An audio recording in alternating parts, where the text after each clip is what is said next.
دوستو، آج کے اس رنگ و نور کے پروگرام میں آپ کو خوش آمدید کہتا ہوں۔ آج اس کا دوسرا ایپیسوڈ ہے اور آج بھی ہم صلاح الدین پرویز کی ایک یونیک نظم، اس کو نظم کہیں، اس کو نعت کہیں، یا رسول اللہ کی محبت میں ڈوبی ہوئی ایک پریزنٹیشن، ایک شعری کوشش کہیں، جو بھی چاہے نام لے لیجئے، وہ میں آج آپ کے سامنے پیش کرتا ہوں۔ امید ہے کہ آپ اس سے محظوظ ہوں گے۔ اس نظم کا عنوان ہے مدینے کی سیاہ عورتوں کے نام۔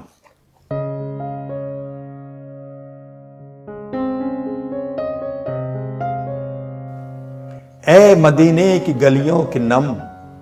بے ہوا اور بے انت خیموں میں بیٹھی ہوئی، اے مدینے کی گلیوں کے صحنوں میں سب سے جدا اپنے بچوں میں ہنستی ہوئی، اے مدینے کی گلیوں کے بازار میں کہل، مریم، کھجور اور مہندی سجائے ہوئے عورتوں، اے مدینے کی گلیوں کی کالی رداؤ، اے مدینے کی کالی رداؤ، اے سیاہ رنگ ماؤ، میں تمہارے لیے ہند سے پھول لایا ہوں، پھول چمپا کے، بیلے کے اور موگرے کے،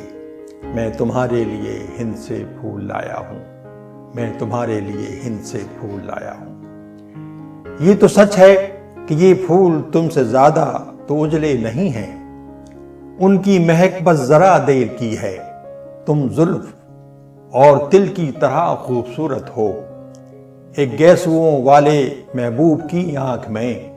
رات کی آخری خوبصورت دعا ہو۔ تم سے گزارش ہے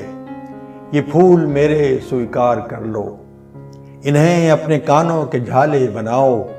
انہیں اپنے ہاتھوں کے کنگن بناؤ، انہیں اپنے ماتھے کے جھومر بناؤ، انہیں اپنے گردن کی تسبیح بخشو، کہ یہ پھول سارے تمہاری طرح زلف اور تل کی طرح خوبصورت لگیں،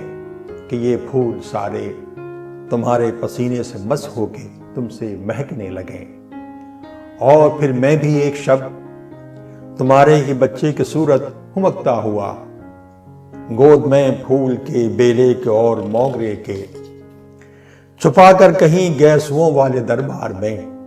جا کے رکھ دوں، گیسوؤں والے دربار میں پیار کر لوں انہیں، وہ مجھے دیکھ کر زیر لب مسکرا دیں، ایک ذرا مسکرا دیں، بس ذرا مسکرا دیں، بس ذرا، بس ذرا، بس ذرا مسکرا دیں،